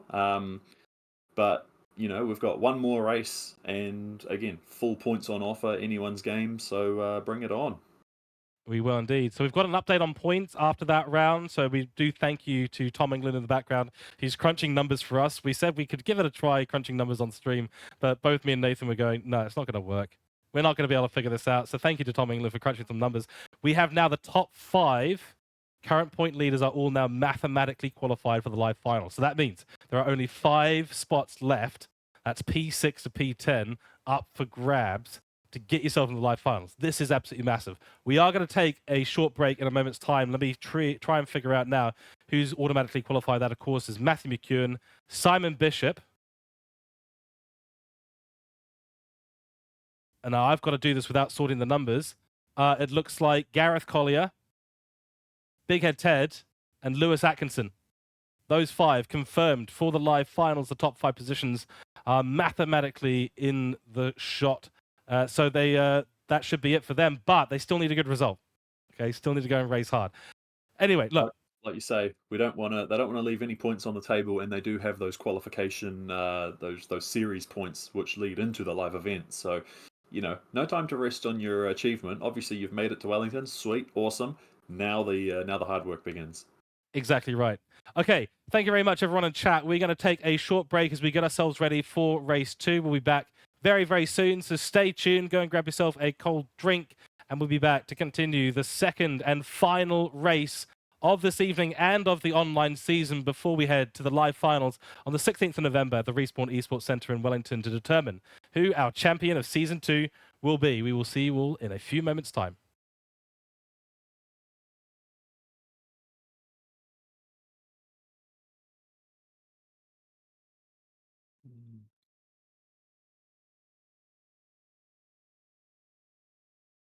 Okay, there we go.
Hello and welcome back after a slightly shorter intermission than we would have liked, but we've got to get on with proceedings today. Race 2 for the final round of the online season coming up, and the top 5 with them locked in. It's really all about who's going to qualify in the lower half of those top 10. 14 drivers in Div 1, 10 competing for the chance to get into the live finals today. We're going to jump straight into the second set of slides. Let's talk about a few drivers before we get things going. First up, Matthew Smith. That's Monkey Matt from Christchurch, and what a race back he's had. 2 DNSs in a row, comes back, gets a P4, really good stuff, and he'll start in P4 for this race going ahead. So he has really locked himself in a chance to get enough points to bag a top 10 spot. Then Ben Groves, Sly Ben the Cat, came up from Division 2 after winning 3 races back-to-back, so into Div 1 on merit. There he is with Liam Lawson on the track from Queenstown, so he's in the home of motorsport in some ways. Some people would probably disagree with me, but there's certainly a lot of motorsport in Queenstown. Then we take a look at Olaf Fresh, a personal friend of Nathan Howe and his family. Done well in many, many rounds this season, but I have to admit, it was a round to forget in race 1. That means he's right at the back of the grid. He's got to do what Caleb did in the previous race and elevate himself up a bunch of positions early on at Dragon Trail Gardens. It's going to be absolutely key for him to do so. Speaking of Dragon Trail Gardens, this is where we're going. It's a fictional track. It's not the one with the death chicane. This is the other one. This is Gardens, so 4.35 kilometers, 17 corners, very technical track. Big braking zones down to turn 5, 14, 13. Got to get those absolutely right. You go under the hill and under the tunnel, I should say, in turn 12, 11, and 10. Tricky area. And then you head down the back straight. The main pit straight and into the left-hander in turn 1. There are no corner names here, so we're going to be making some up. So if you've got any suggestions in chat, do let us know. Turn 3, 4, uphill chicane, dangerous on the sausage curbs. Got to be really cautious there. Turn 5, the hairpin, heavy braking zone, and it's downhill as well. It's a tricky track, not one that I think a lot of people have driven, actually, and Matthew McEwen said himself, not one that he's driven competitively. Yeah, it's certainly one of the more overlooked original tracks. Of course, we've been hyping up Gran Turismo's ability to make some pretty cool, original circuits that don't exist in real life. But this is probably one of those, I don't know, black sheep choices. It's certainly not very popular, but it comes with its own challenges and it comes with its own.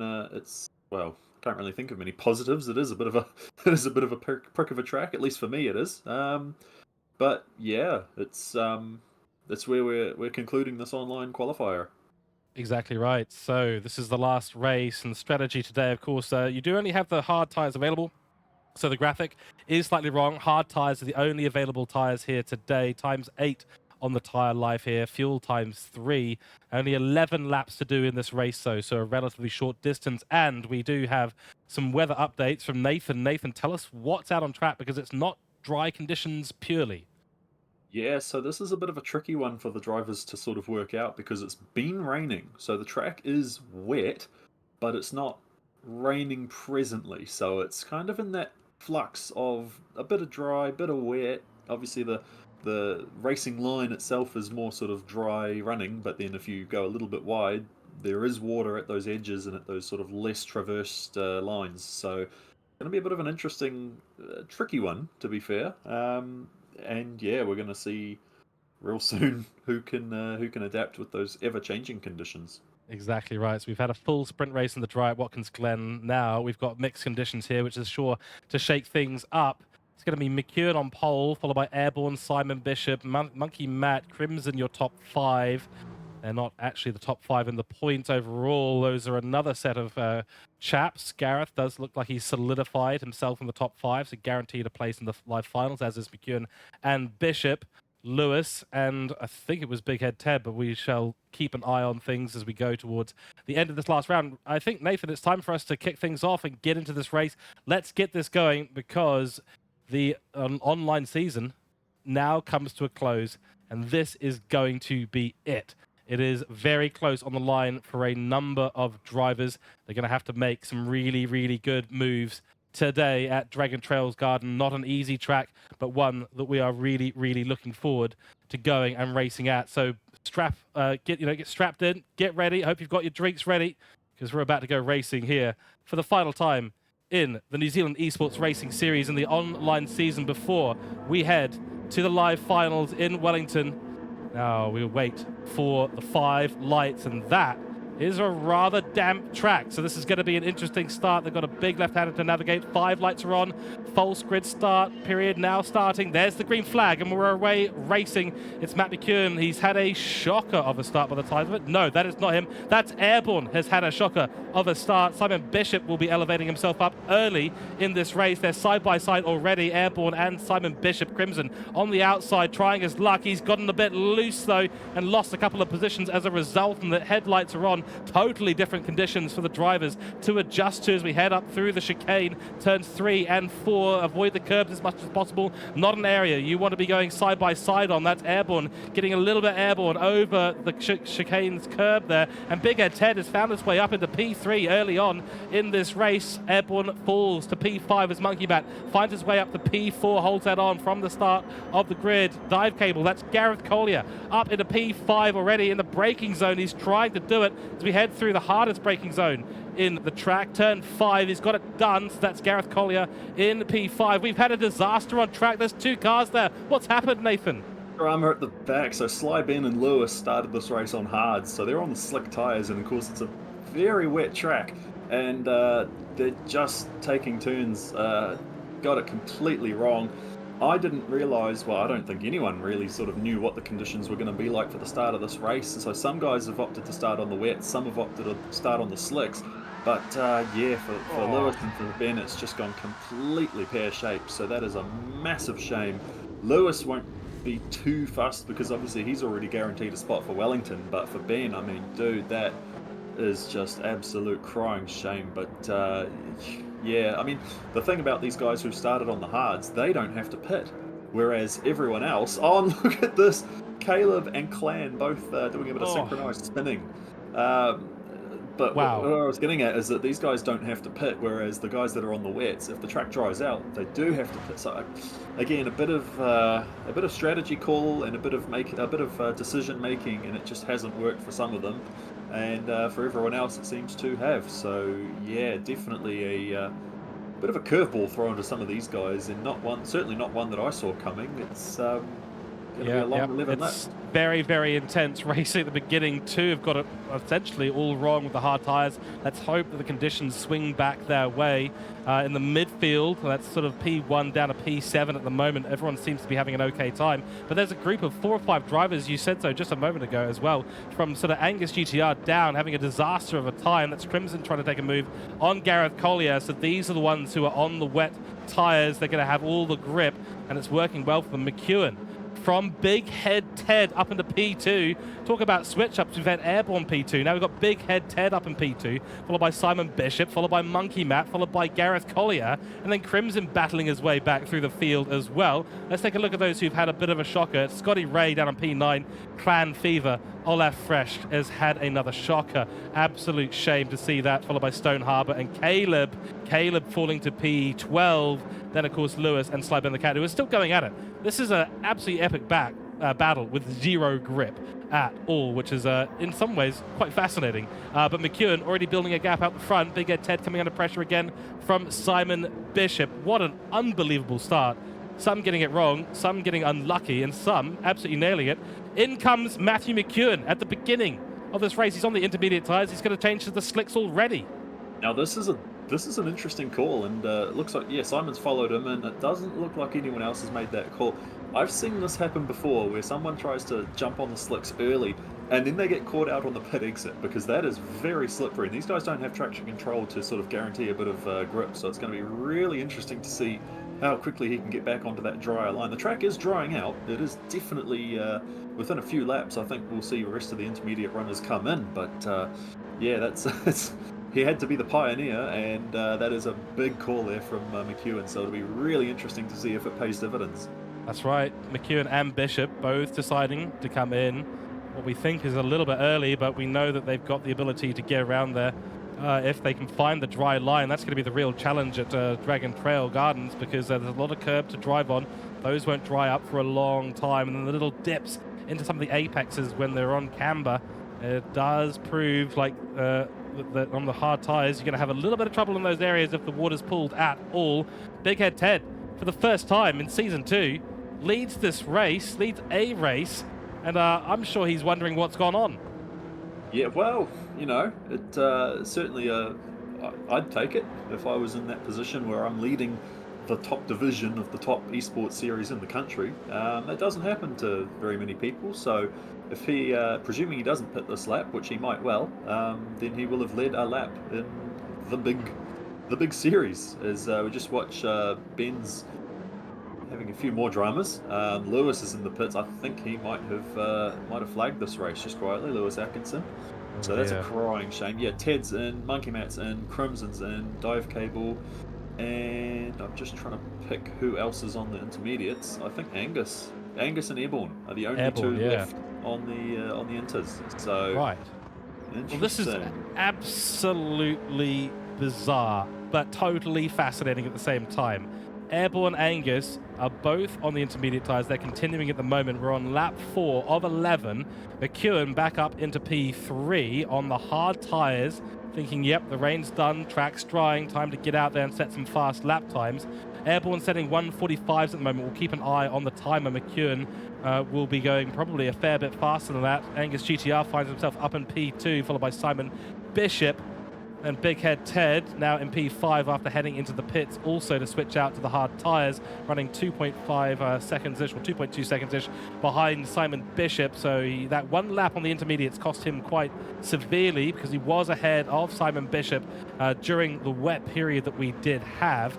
And yeah, it does look like Lewis Atkinson has parked it. Slypen the Cat still struggling at the rear of the field, though he will be P13. That's a disaster for Ben Groves to end up in that situation this early on in the race. Monkey Matt in P6, followed by Scotty Rays, found himself up in P7. This is absolutely fascinating. The gaps are starting to evolve a little bit out there, Nathan. There's not too many close battles going on the track. A lot of this is going to start to come down to when you pitted and what tyre you've ended up on. Angus GTR getting overtaken easily by Matthew McEwen. That's the difference between the intermediates and the hard tyres right there.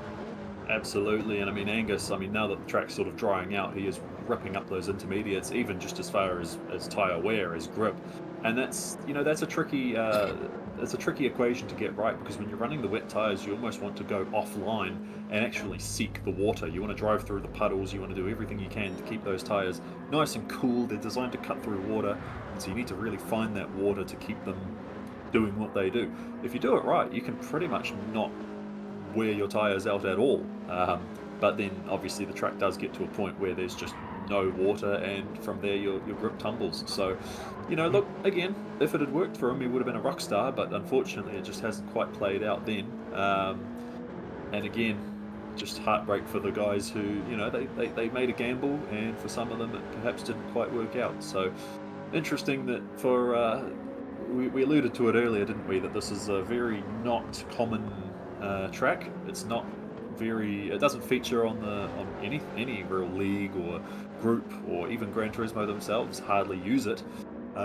So those pros are perhaps a bit out of practice, and maybe if you're into very niche racetracks, this might be your groove. But for this one, it certainly is catching more than a few off guard, as we see now Simon with a half-a-second penalty. So it's I don't actually know where the penalty line is on this course. I'm guessing it's on that straight just after the tunnel. But well, we shall keep an eye on his car at the moment. You're right, there's an offset between if you're on the hard tyres and it's still slightly damp out there, you've got to make sure you can control the slick tyres on this sort of surface. It's just there, just before turn 13, I believe it is. So just before you get on the last couple of corners and go in. The window wipers are still going out there. I do wonder if there's a few pitter-pats of rain just coming down towards the end of this race. We're only just finishing lap 5 right now.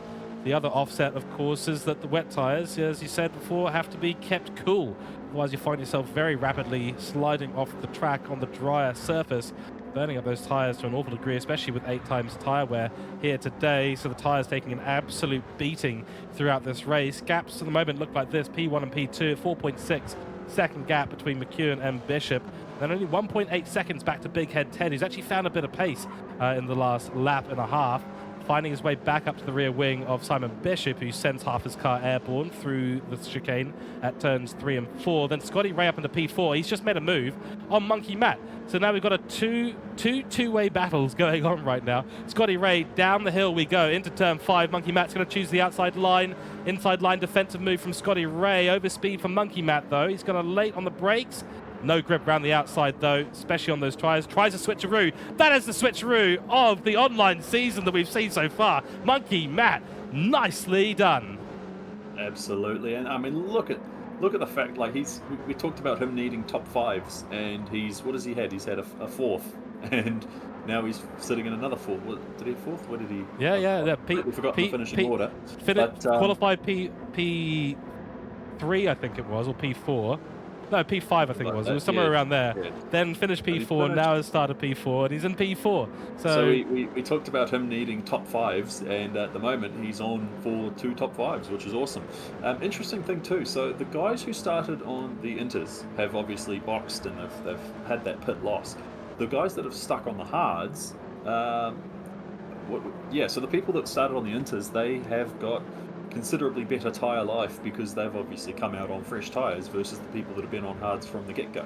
So we might see some of that sort of play. I mean, it was enough of an issue at Watkins Glen. We might see it to a lesser extent here at Gardens. And I mean, case in point, Caleb, after that phenomenal first lap attack at Watkins, he's now sitting in 8th. So he's actually a net negative from where he started in this one. Yeah, and with 10 times 8 tyres, I mean, you're doing 8 laps per lap driven. So that's 88 laps around here if you go the full distance on the hard. So no doubt. Dive Cable now trying to make moves. Crimson is in the battle as well, but Caleb's catching back up. So if he gets anything above P7, he will be no longer at a net negative. Dive Cable's got the inside line down to the braking zone at turn 5. Scotty Ray can't do anything to defend that. In fact, he might lose 2 positions. No! That's Crimson's gone sideways and then sideways again. Oh, he's controlled it, though. That's beautiful car control from Crimson, despite initiating the spin with a little bit too much acceleration out of turn 5. Boy, oh boy, that was a close one. See, he managed to gather it up, but look at how much momentum he lost. I mean, he lost 3 spots, and now he's in that sort of no man's land. 1.6 seconds ahead, 2.7 behind. He's just, that's going to be a bit tricky to sort of come back from. But again, if any of these guys have a drama or a penalty or have an issue, Caleb, Scotty, or Gareth, he stands to gain. So at the moment, he kind of just has to be Johnny on the spot and just wait. Basically, it's the patience game.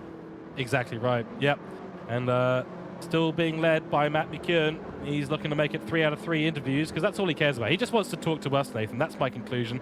He doesn't care about winning the races or the championship. It's about talking to us in the commentary box. Simon Bishop in P2, then Bigger Ted holding on to P3 at the moment. Monkey Matt still in P4. And this battle right now is starting to heat up quite significantly. Dive Cable in P5 needs this position, but not in terms of points, just for a bit of pride at the end of the day. Caleb, though, definitely looking to make an overtake on Scotty Ray, and he's got it done. This is actually a really important race for Scotty Ray.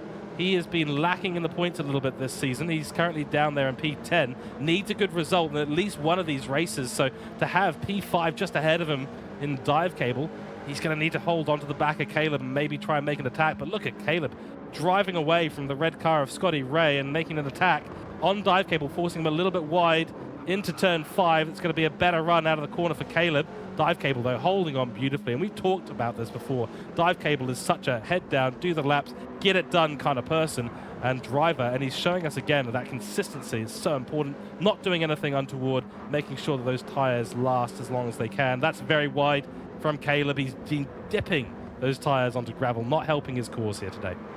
Yeah, certainly right. And it does look like the clouds are starting to break. We're seeing a bit of sunshine, so that's obviously going to be a collective sigh of relief. I don't believe we're supposed to see any more rain for the remainder of this race, so the track will only get better and it'll only grip up.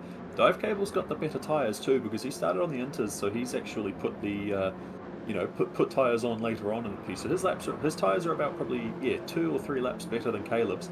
But again, there's just some of those puddles, some of those bits of the racetrack that perhaps still have a bit of moisture on them. There's a word for you, moisture.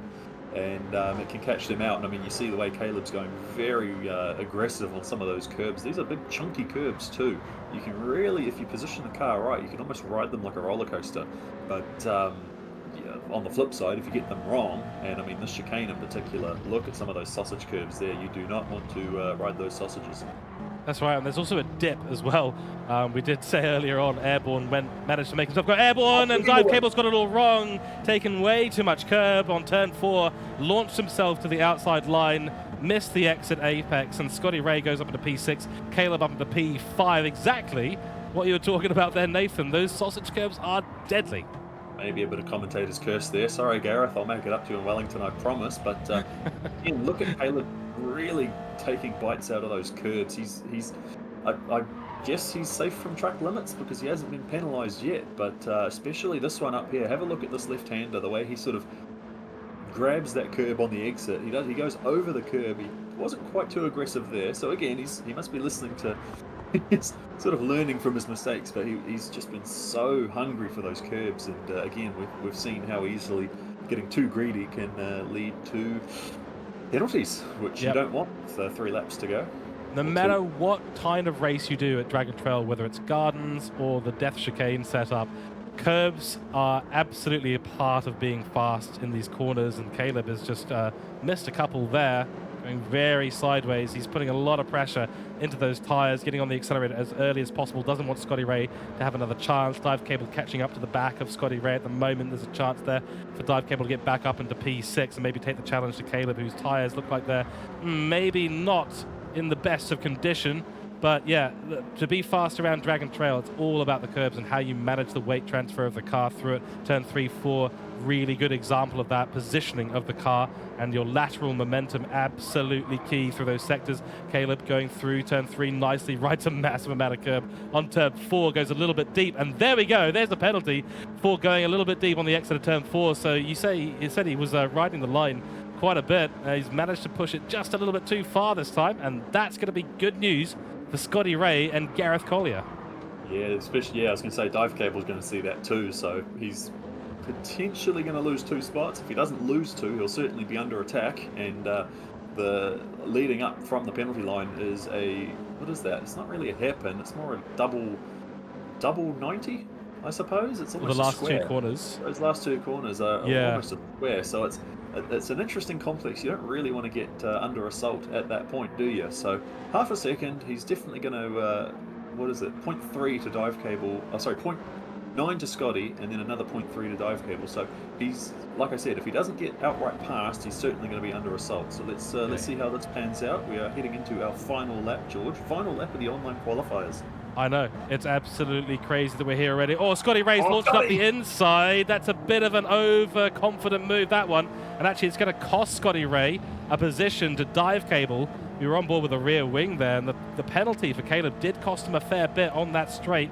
It was just enough to open up a small gap, and Scotty Ray said, yeah, you know what? I'm going to try my luck, and it was a little bit on the pressure side of it, I think, to try and find that opportunity. Yeah, the fact that he got out of it and the fact that Dive Cable got ahead too, he might escape a bit of Stewart's attention. If he'd obviously pushed his way past and carried on, then that would be a bit more thing. But at the end of the day, Scotty was the big loser of that manoeuvre, so I think it's going to be game on, fair play. Not that Caleb's going to be too happy about that. He certainly doesn't appreciate people, Morse code on his bumper at the best of times. But yeah, I mean, dude, this has just been such a story. And just sort of going through and getting sort of one last look at the pecking order, because I think this is pretty much going to be all she wrote for the online qualifiers. We're going to focus on Scotty and Dive Cable, but we are coming up to the last couple of corners for Matt McEwen, so we'll go and focus on him in just a second. Lewis Atkinson has gotten started again, does want to finish this race under his own power of his own car, which we absolutely like to see. That is the way to finish a race. But it is going to be Matt McEwen. He's going very, very wide through the last couple of corners, about 1.5 miles too deep there, but he's got the gap to do it. 7.2 seconds, now 6.4. Simon Bishop will be behind him. Matt McEwen, 3 out of 3, comes to the interview once again, goes across the line, takes the checkered flag at the second race of the last round of the online season. He is already guaranteed a position in the live finals. He comes home and says, I am here to win it. and I am doing it in style. Simon Bishop, P2. Let's go back and focus on this battle. Caleb will take P5. Good drive from him overall. Scotty Ray holds on from Dive Cable, who finishes P7, and then Crimson in P8. Wow. Nathan, I feel like we haven't had enough time to watch these chaps tonight. I genuinely feel like that went by far too quickly, especially with all the drama, especially with all the rain at the beginning. And boy, oh boy, we have got some drivers out of position and some in position. Yeah, look, one of the problems with having such a competitive field and such a fierce field is that obviously you've only got one pair of eyes, so you can only watch one battle or one. We can't really focus on everybody, can we? So, there's been some cracking racing across the grid, and like you say, it's where do you look? What do you who do you focus on? Do you focus on the championship leader, or do you focus on the guys who are trying to make the cut to qualify for Wellington? It's or something in between, because again, we've really had it all this season, and it's just been such an awesome season, such an awesome bunch of racing. And as Ben handbrakes it across the finish line to wrap up this online qualifiers, I think we're in for a treat in Wellington, aren't we? Oh, we certainly are. And of course, commiserations to all of those. If you haven't made it into the top 10, do not fret. You've still performed incredibly well, and you've provided some unbelievable racing here in the online season. The second season, of course, of racing here at the New Zealand Esports Racing Series. And we now will be able to do a little bit of math in the background. Not us. That'll be up to Tom England to go and crunch some numbers for us.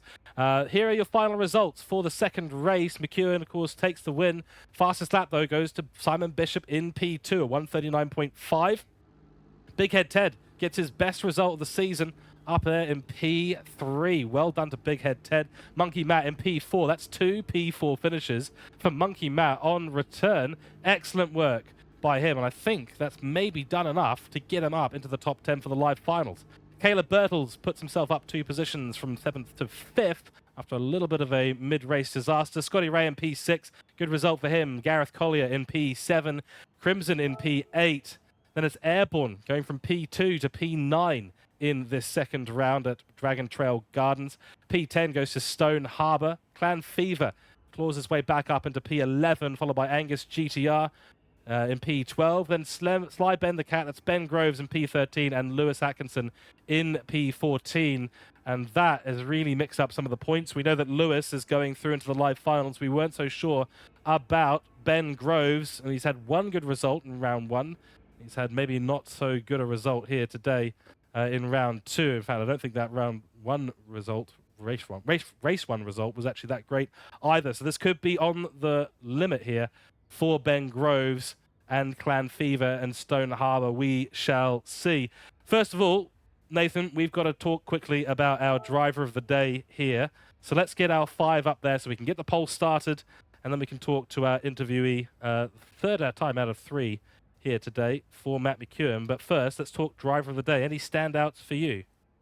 Well, again, obviously, McEwen winning. He's just on form as always. I'd say probably Caleb, because he really got dealt the hand. I think he started on the slicks and got he was part of the group at the back that was struggling for traction, and then the track dried up in 5th place. So that doesn't happen by itself.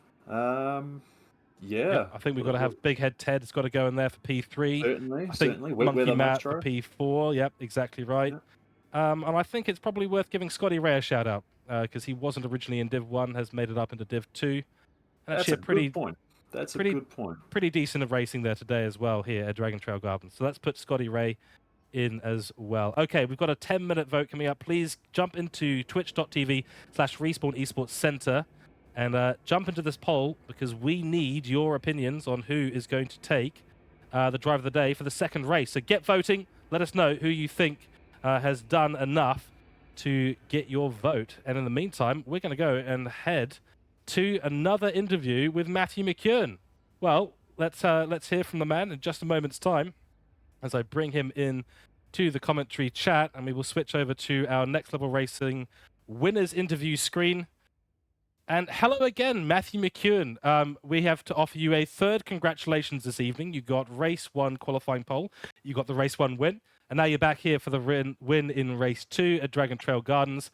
One that was full of weather, full of interesting tactics and a very early pit stop for you. How was that race? You are the online season winner. That's got to feel great. Yeah, it was great. I'm obviously very, very happy to win. You know, it puts me in a good position for the championship finals in Wellington. But yeah, the race was interesting. I was really, really hoping it was going to be absolute chaos with really heavy rain. Ended up not quite seeing that. But coming into that practice session, I could kind of see the rain was just going to go away immediately. There was going to be no water on the track very, very quickly, and so I was tempted to run the hards. And I saw a couple of people sitting on the hards, and I was really wondering. Airborne was one of them, and then he ended up staying out a couple of laps. I thought that he was going to end up just beating everyone by surviving on hards for a lap and just never pitting. Yes, we had a couple of hard runners out there, and they didn't have the best start to that race. There was just enough surface water to really make it tricky on those slick tires initially. So it seems like intermediates were the call, but it was what, 2 laps on the intermediates, and then the hards were good. Yeah, I think I did either one or two laps on inters, and it was definitely enough. Didn't really need anything more than that, you know. Too right. Let's have a couple of questions from Nathan, and then we'll talk a little bit more before we start to sign out the online season. But from my side, at the very least, congratulations, Matt. Thank you. Yeah, certainly, certainly. Phenomenal job as always. And again, you're the man that people would put their money on for doing well in this series, much less winning.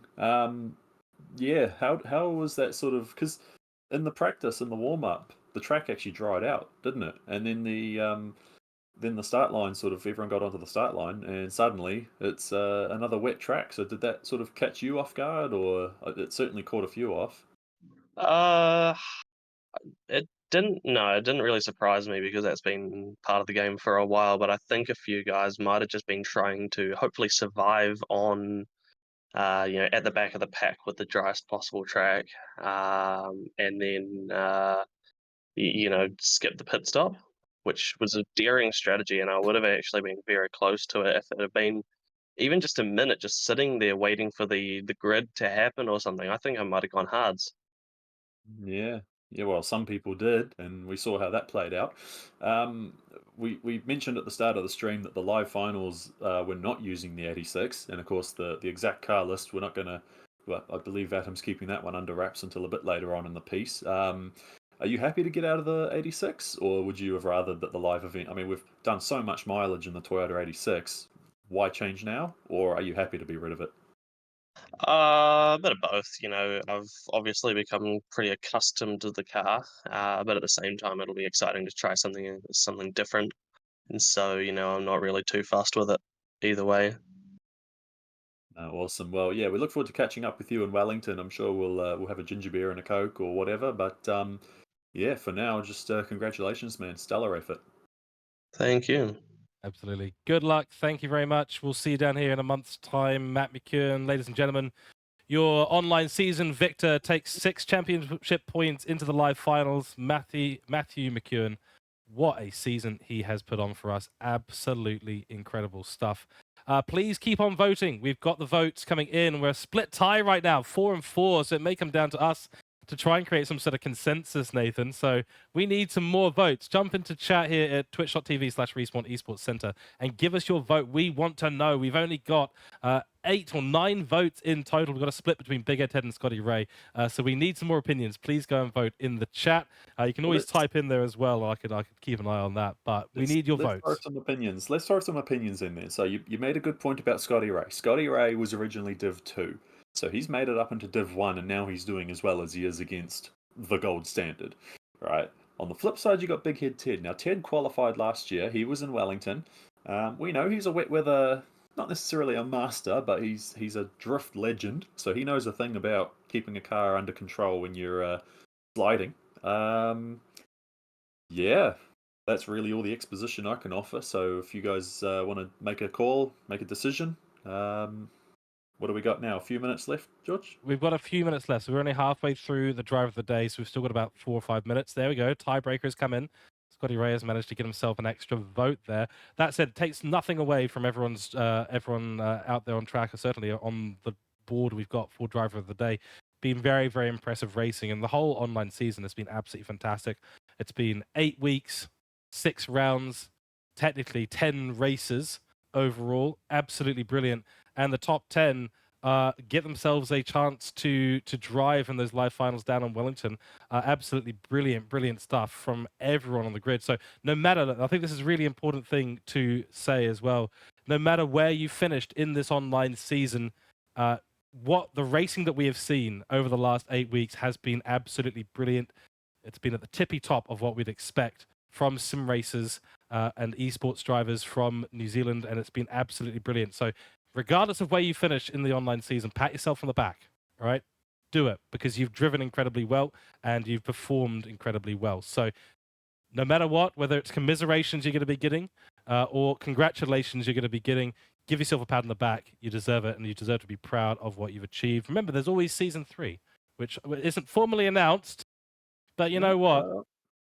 I'm hoping it's going to be a season 3, and I think there will be, because this has been such a brilliant season.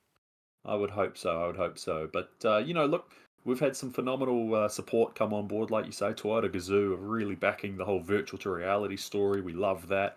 Red Bull, Next Level Racing, all the rest of them that I've no doubt forgotten that you're gonna remind me of. But yeah, I mean, this has just been, like you say, it's been 8 weeks of really the gold standard. These are the single top drivers in the country, and if you want to claim otherwise, then you should have been here racing, shouldn't you? So Exactly right. Exactly right. yeah, You've got to be in yeah. it to win it, and you've got to show that you've got the right stuff. So we do have some points here, Nathan. Okay, so Tom England has done some work in the background. So we do have some points. I want to make it very, very clear to everyone that these are not fully official yet. Okay, the admin team will Provisional go to the results, backs and pending any stewards' inquiries or anything like that. Yep. The admin team will go in the correct. background and they will confirm all of these numbers, which will be available in the NZERS Discord. Okay, so these are provisional results only. But at the moment, here's the top 10 going to the live finals on the 16th of November. Of course, Matthew McKeown, right? 234 points for him. Then Simon Bishop. Then it is Davidson. That's Big Head Ted. Actually, P3 on points. Got himself a whole bunch of points in that second race. So he's actually third overall. Only 3 points between him and Gareth Collier, who holds on, takes P4 overall. Then Lewis Atkinson. So he had a disaster in race 2 today. But he's qualified for the top 10. That's your top 5. Then it is Caleb Birtles qualifying in P6. P7 goes to Knowles. That is Airborne has qualified for the live finals in P7. And then we've got McDonald, that's NZ Crimson in P8, qualifies. Monkey Matt makes his way to the live finals once again in P9. Congratulations. And then the last spot, which came down to only 2 points between 3 drivers. And it looks like Scotty Ray has managed to make it into the top 10, ahead of Sly Ben and Andre, Olaf Fresh and Alan, who unfortunately will be outside the top 10. So Scotty Ray takes that 10th position by only 2 points, 121 points to 119 for both Sly Ben and Andre. That's Stone Harbour. Very, very close at the bottom of the field. We did say it was going to come down to almost nothing. So a big congratulations to those in the top 10. We will see you all, provided these provisional results hold. So keep an eye on the Discord for confirmation of any of these results. And of course, commiserations to those who are not in the top 10. However, why don't you come down to Wellington anyway? We want to hang out with you. We want to meet you. And we want you to watch the racing right up and close. So get down to Wellington anyway, because if you're in the top 10, you would have had to buy that ticket regardless. So why don't you come down anyway and join us here at the NZERS on the 16th of November at the Respawn Esports Centre in Wellington. You can reach out to any of the admin team in the background for information on when and where. Wow. Some huge results there. And what a season of racing, Nathan. I'm a little bit speechless, and that doesn't happen often. Yeah, certainly. That's, like you say, what do you expect when you have such talented drivers? And I mean, speaking of talented, I mean, Psydog has actually just jumped across to ACC and he's set a time for an endurance race, which is this weekend in GT3 cars. He's currently top three in a quality. So he's jumped straight out of an 86, jumped into a 992 Porsche, and he's just got straight to business. So some of these guys are just so versatile, and they do all the sim racing they can. They immerse themselves in the world, and like I said, that's why they're the top. And if you have something to say about it, then come and join us next season. Absolutely right. And I do have a comment in chat that I think sums up a lot of this very, very nicely from Stone Harbor, who did finish 12th. He says, I'm going to spend the day anyway meeting you guys. From me, thank you guys. First ever NZERS season where I actually finished and tested my abilities. I'm honored to have raced with you guys. And I think that really does sum things up. So to all those who we give congratulations in the top 10 and those we give commiserations, P11 to P14, come down to Wellington anyway. Get yourselves down here. We want to meet you. We want to hang out because this is a great community here that we've got going on. Nathan, you've got places to be, and I think it's time that we probably round out the stream. Now, I did see a tie between Big Head Ted and Scotty Ray, so we're gonna have to figure this one out. We have to flip a coin. We have to flip a coin. Okay, I've got a coin here. It's not really a coin. It's the lens of the camera. No. I'll let you be the. No. It's coin. We're gonna do a coin here. All right. Okay. Big Head Ted is gonna be this side of the camera. We'll try and get that in focus, and that's gonna be Scotty Ray is gonna be the one with Canon. Okay. So let's flip this and see what happens. All right, here we go. Yeah, come on. Big Head Ted takes the driver of the day for race 2. Congratulations, Big Head Ted. Driver of the day for race 2 is yours. Okay, ladies and gentlemen, a final huge thank you to all our sponsors here at the New Zealand Esports Racing Series. Toyota Gazoo Racing New Zealand, Secret Labs and Respawn Esports, Next Level Racing and Red Bull New Zealand. Thank you all so much for providing the prizes. We look forward to an unbelievable day of racing, an evening of racing on the 16th of November, where the live finals will take place to find out who is New Zealand's fastest Gran Turismo 7 driver once again in 2024. My name is George Cook. It's been a pleasure doing the broadcasting and commentary here today once again, and a huge thank you to Nathan Howe, who's been an absolute legend in the comms box as well. A final word from yourself, Nathan, and then we're going to round things out for the online season. Mate, we'll catch up with you guys in Wellington. Like he says, come along. Respawn Esports is a heck of a place, and if you're in the region, come and say good day. Absolutely right. Thank you, Nathan. Thank you to everyone out there on Twitch, on YouTube. Thank you to Tom England and all the organizers in the background. We appreciate it so much. We will see you in a month's time on the 16th of November as the NZERS crowns its grand champion in 2024. Thank you all so much. Have a fantastic rest of your evening, and we will see you for the live finals in Wellington. Good evening, good night, and goodbye.